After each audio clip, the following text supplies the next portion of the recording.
I'd like to first introduce to you Miss Barbara Metzler.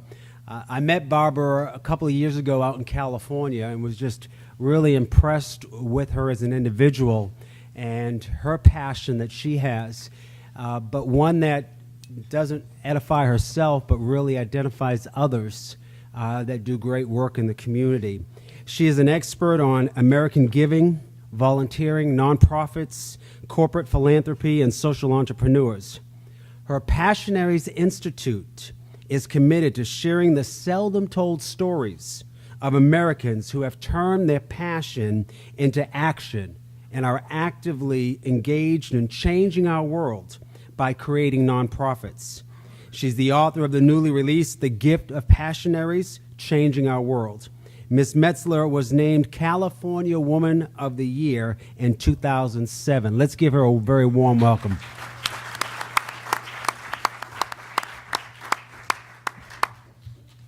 Thank you, Dr. Murray. It's a real pleasure to be here at the Coalition for American Renewal. I am so blown away by the passion of the people in this room that I've met and the ideals you all have. And is anybody else feeling the passion? Can we just go like that if you're feeling passion from the people you've met? Okay.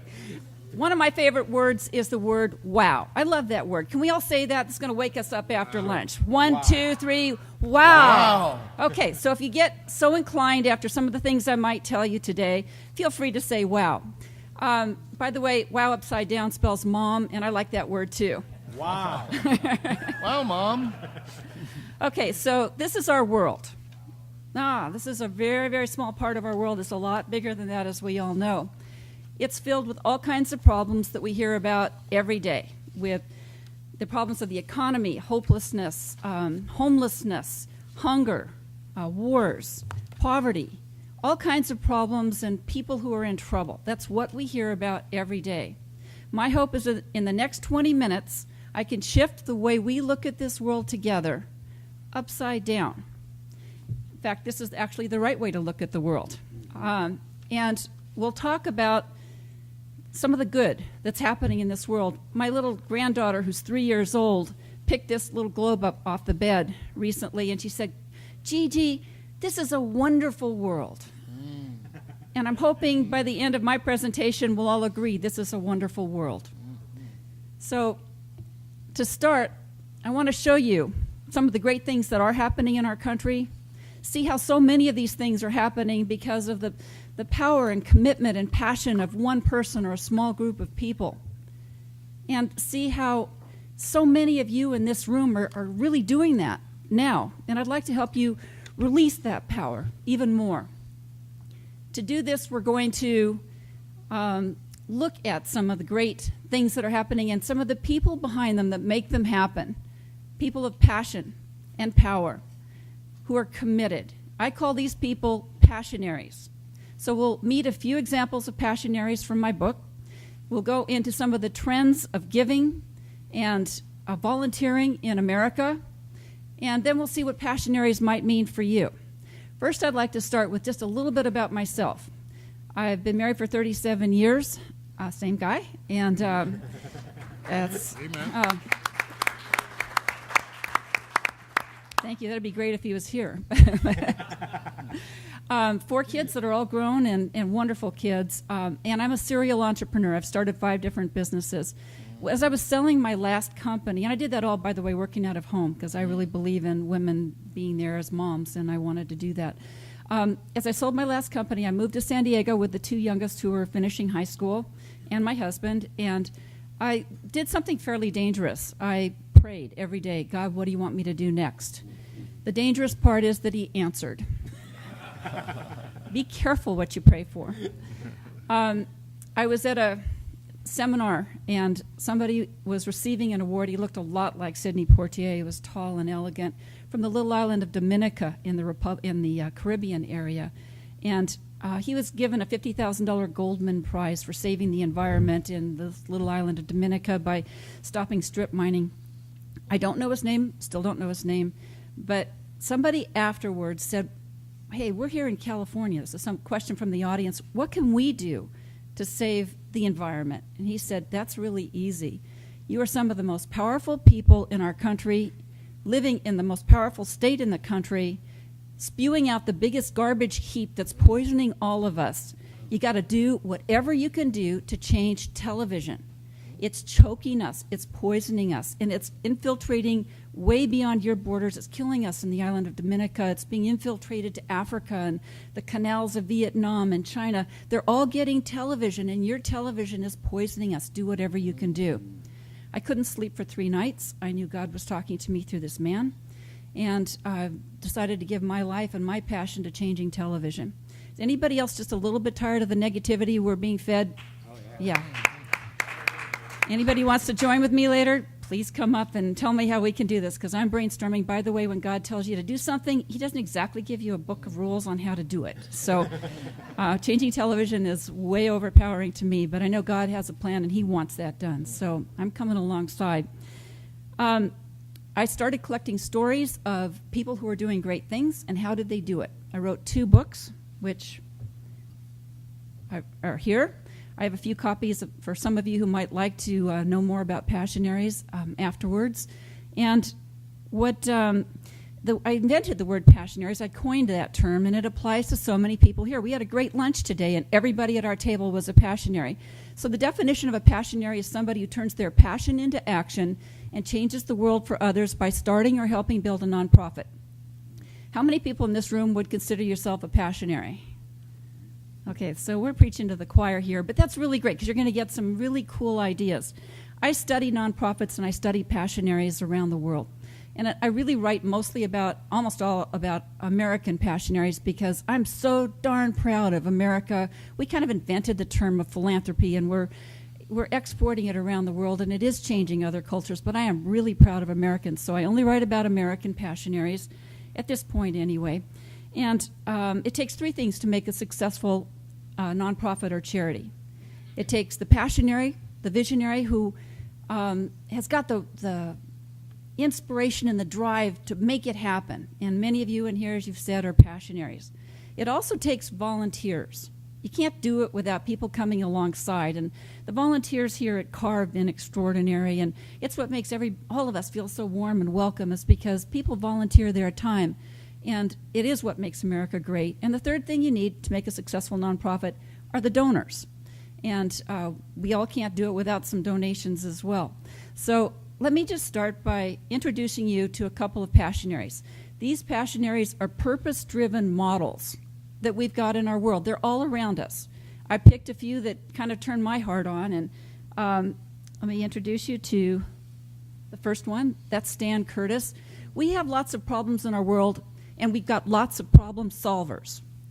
If the problem is hunger, Stan Curtis is one of the problem solvers.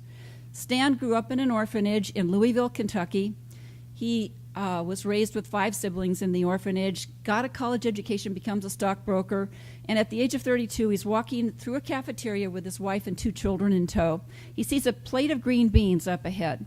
And just as he gets there, he wanted some, they take it away and they bring back a big, huge heaping plate of green beans. And he said, "What happened to that other plate of green beans? It wasn't all gone. What happened to it?" And he was told, "Well, we've got to refresh it," quote unquote. He checked later, and the manager said, "No, we actually have to throw it out." That week, Louisville, Kentucky happened to be named the homeless center in our country. And he said, "I wonder if people who are hungry and homeless could use some of those green beans." So he started gathering friends and neighbors together, and he would pick up the food from where it's being thrown away and take it to where it was needed to most. The shelters and the rescue missions, the food banks. And this was 23 years ago. Stan and his group, it was Kentucky Harvest in the beginning. It's now USA Harvest. It morphed into a national program. When it appeared, the story about what they did appeared in Ann Landers, and lots of people got the idea. What I love about this story is that Stan does it with he's the only employee of the whole organization. He is it. So they've got a 0 cost, and he's only half-time. He still is a stockbroker. But there's 190,000 volunteers around the country that sign up to take the food from where it's being thrown away and get it to where it's needed most, the hungry people. That's Stan Curtis. Each of my stories has a ripple. This is David Levitt, who was 13 years old in Tampa Bay, Florida, when he was working with his mom at the Tampa Bay Harvest Program.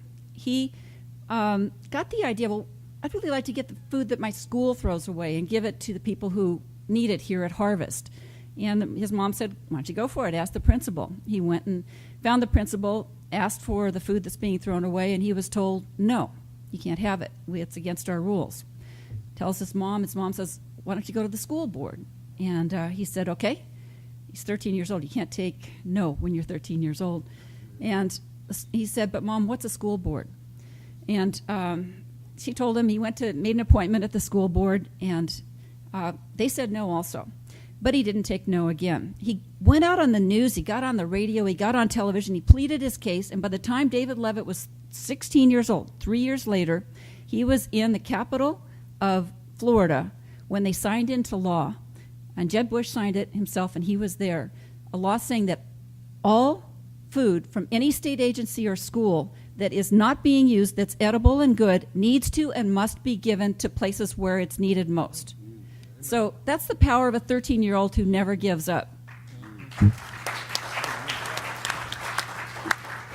I'm so proud of our youth.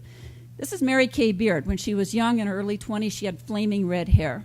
And she was very attractive, married, and she and her husband, well, actually, she rose to the very top of her profession. She was on the FBI's most wanted list and on posters around post offices everywhere. She was really good with a sawed-off shotgun and with cracking safes. Finally gets caught facing 180 years. Mary Kay gets thrown into prison. And while in prison, she found the Lord and met through Chuck Colson, who was there with Prison Fellowship. Some of you know Prison Fellowship.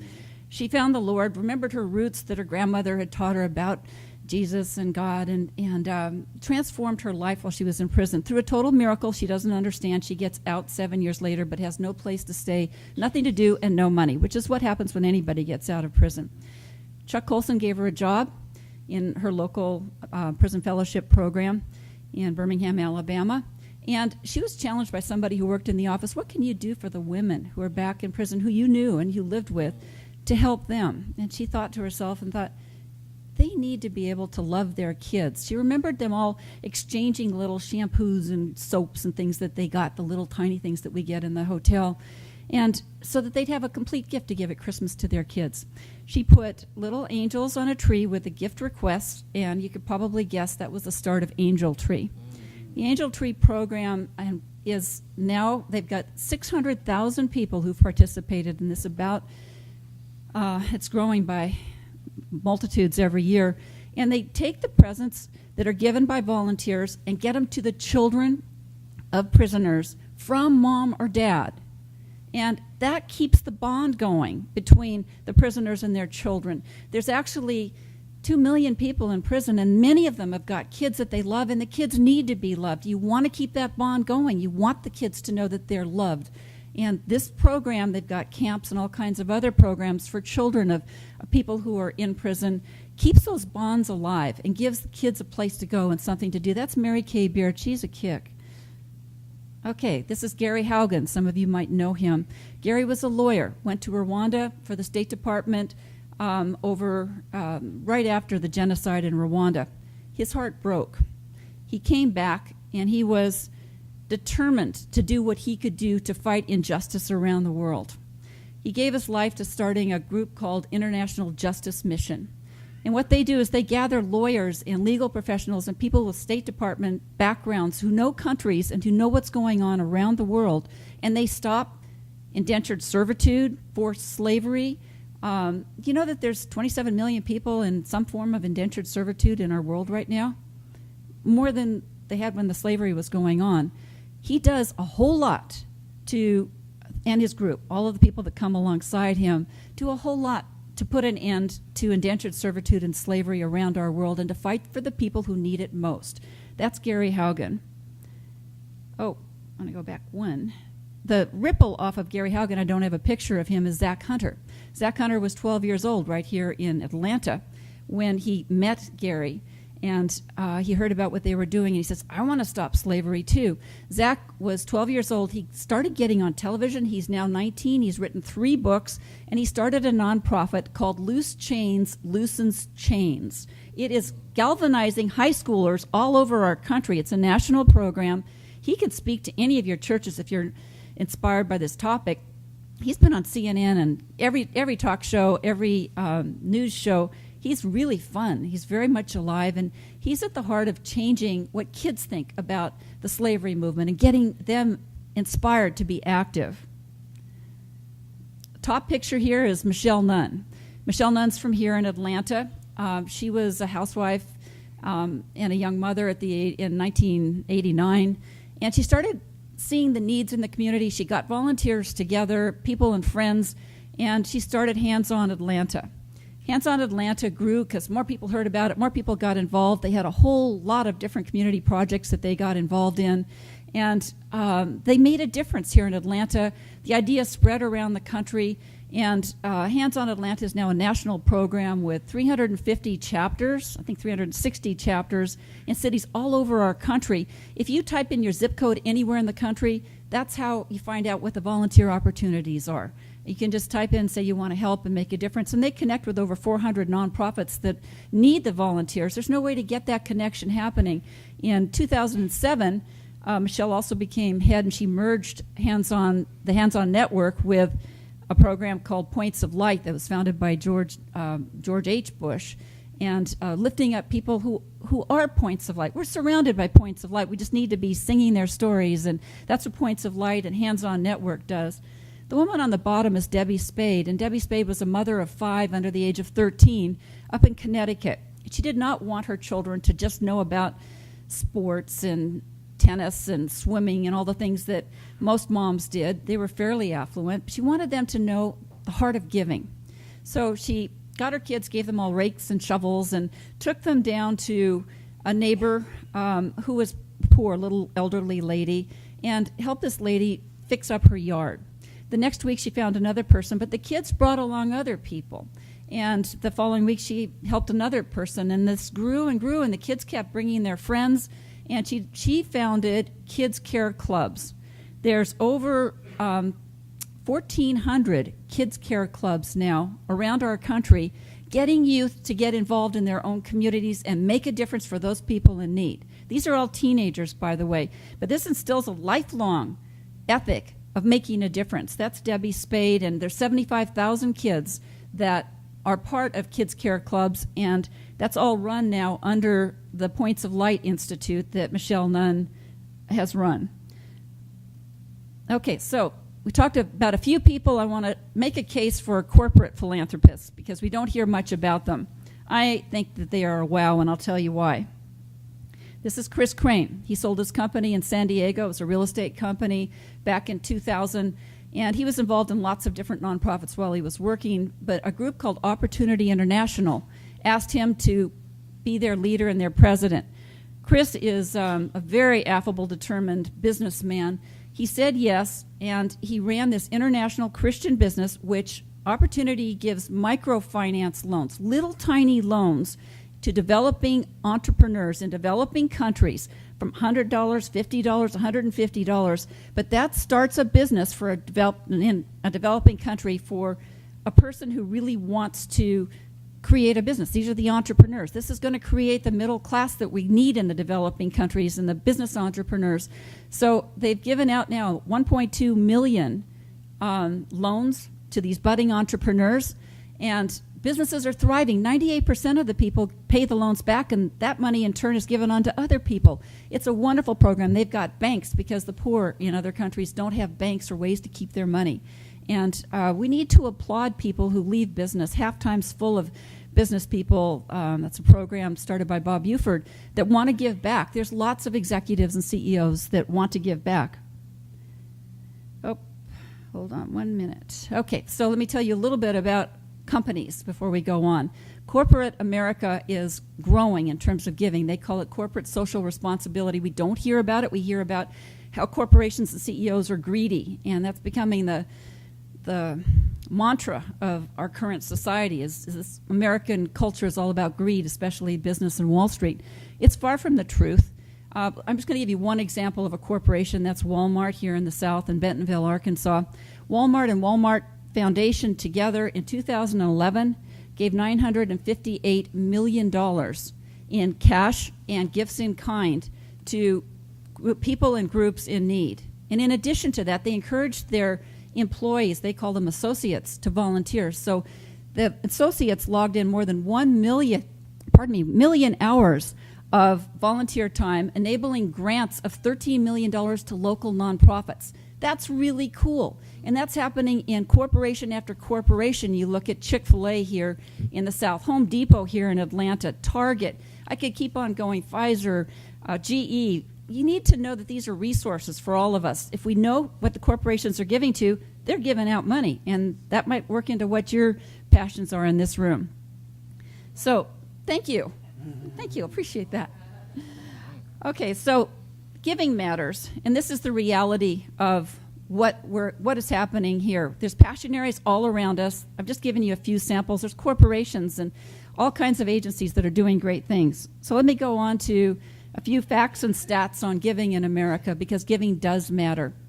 American giving. How much do we give? Close your eyes just for a second and try and come up in your mind with how much money was given in 2011, not by the government, but by individuals, corporations, foundations, and bequests. Got a number? Just wild guess. Okay. I'm going to give you a hint. In 1990, 22 years ago, we broke the ceiling of giving by those four groups, not the government, by us, of giving $100 billion to charity. In the time since that, 2011, we gave $298.5 billion to charity. We've been in that range of about $300 billion for the last 7 years.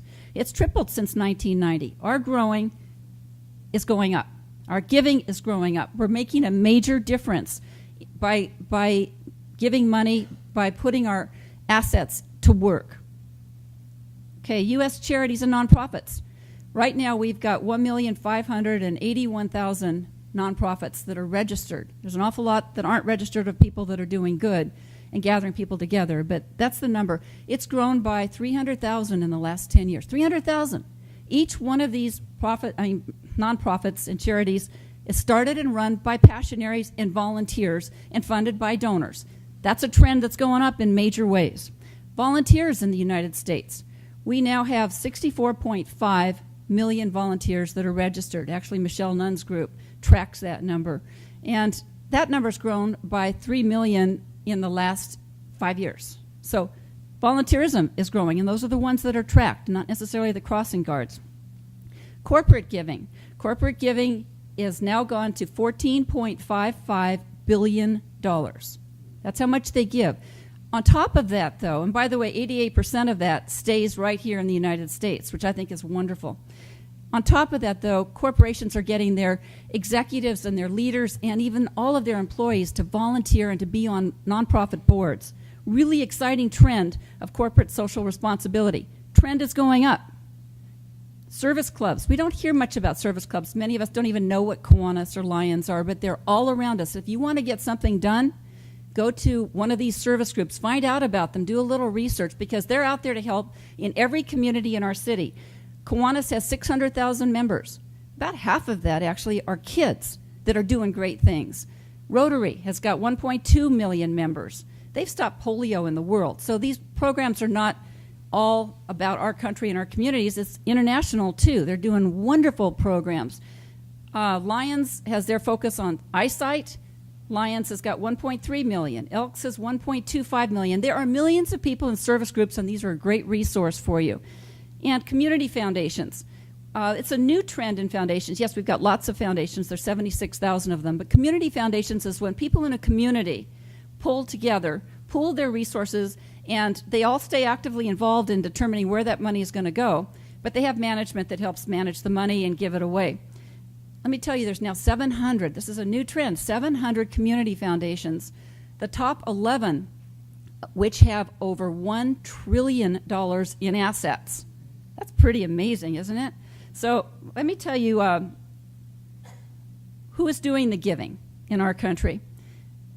Almost all of it comes from individuals. As you can see by this chart, I hope you can read it, individuals make up 73%. Foundations is the next largest pie chart, and then it goes to bequests. The little chart at the top, that's corporate giving, and that's 14.5 million. So most of this comes from individuals, and by the way, it's not the billionaires, it's us. It's everyday people that are giving. Where do our donations go? I thought you might find this interesting. Basically, our donations go to education and human resources, 13%, environment, arts and culture. But the biggest majority, that big black box, actually goes to religion and religious organizations. That's 32%, or $95 billion, goes to religion of some form. And I'm really proud of America for supporting religion. So this is our reality in America. We are making a difference. We are giving. Trends are going skyrocketing, and we never hear about the good. All right, so what about you? First, I'd like you to know a couple things about Passionaries and what it might mean for you. First, any one person can change our world. Indeed, it's the only thing that ever has. It's not government mandates or laws. It's people power. It's the power of passion. It's the power in this room that is changing our world because we're taking an active role. It's ordinary people, people like Stan Curtis, an orphan from Louisville, Kentucky, or Mary Kay Beard, a prisoner from Birmingham, Alabama, or a child like David Levitt or Zach Hunter, who doesn't take the word no. Gary Haugen. These are ordinary people with extraordinary causes, and they're the real heroes that are around us. They're almost always invisible. You don't hear about them, but as we were talking a little bit at our lunch today, we need to be hearing more about these people. So what about you? What does Passionaries mean for you? Oh, let me make two other quick points. When you do good, it ripples out. Somebody is touched, moved, or inspired, and you don't know who. This is God in motion. That's what I call it. It's faith and compassion in action. Give forward to others, it ripples out. And God has hardwired Americans for nobility. We want to make a difference. It's in our DNA. And it comes back from our forefathers who fought revolutions. And you look around you, and there's buildings and parks and schools and hospitals that are named after people who've given and who are making a difference. And there's companies and corporations out there that are giving. This is in our DNA, and I'm really proud of America. One other little comment is that we are making a difference. In terms of one example, in 1960 terms, babies and children under the age of 5 were dying in huge numbers around the world. 25 million would die from preventable diseases. Right now, in 2007, when I saw the study actually, less than 10 million are dying. We're saving 15 million children from preventable diseases around the world, and that's with the population growth. So I am really proud of America. What does Passionaries mean for you? First of all, what you want to do is galvanize passion. You all are passionate. You know how to do that. You're the leaders. You've got churches, you've got groups. We want to galvanize this passion. We want to get the message out about who's doing good things and connect them. We want to be the catalyst to get people who are doing great things together. In San Diego, we're going to be having in the spring a Celebrate Passionaries Day. And we're going to gather the people who are making a difference and get a lot of publicity out on our local people who are changing our city and our country by stepping out. You all should be doing that in your communities. I've got a few books that I brought with me in case anybody's interested in doing that and reading this book and celebrating the Passionaries that are all around us. We need to lift them up in our churches. How many of you have churches and know who your Passionaries are in your own church? You do. Very good. Most of us don't. I asked John Ortberg that, and he says, I know one. He's got a huge church, and there's a whole lot more. We need to know who the Passionaries are, and we need to be writing stories and getting them publicity and talking about them and getting the conversation changed, as we talked about earlier this morning, to what is good, what is happening, what is powerful. We can inspire people because passion is contagious. And finally, I hope we have a good discussion on this later, but know that not everybody knows what their passions are. But if you tell them what other people are doing, if you get them in rooms where they can share interests that are common with people who are doing great things, passions get ignited. And people get on fire to make a difference. So they say, hey, I can do that. If this person who's a prisoner can change the world for prisoners, hey, I can do something. That's what we need to do as a great tool. And I commend you all for what you're doing, for the difference you're making. Margaret Mead once said, never doubt that a single person or a small group of committed, thoughtful people can change our world. Indeed, it's the only thing that ever has. I love that quote. So just for a minute before I end, close your eyes, put your hands cupped together in front of you, and imagine that you're holding this little globe in your hands. It's your world. What kind of a world is this? Is this a positive world where good things are happening? Or are you going to believe what you're hearing in the media? What kind of a world do you want this to be? And can you make a difference in this world? And if you can, say to yourself, yes. Yes, I can. I thank you for coming here today. I thank you for being part of this great coalition for American Renewal, and I'm honored to be with you. If you've got any stories you want to tell me later, let me know.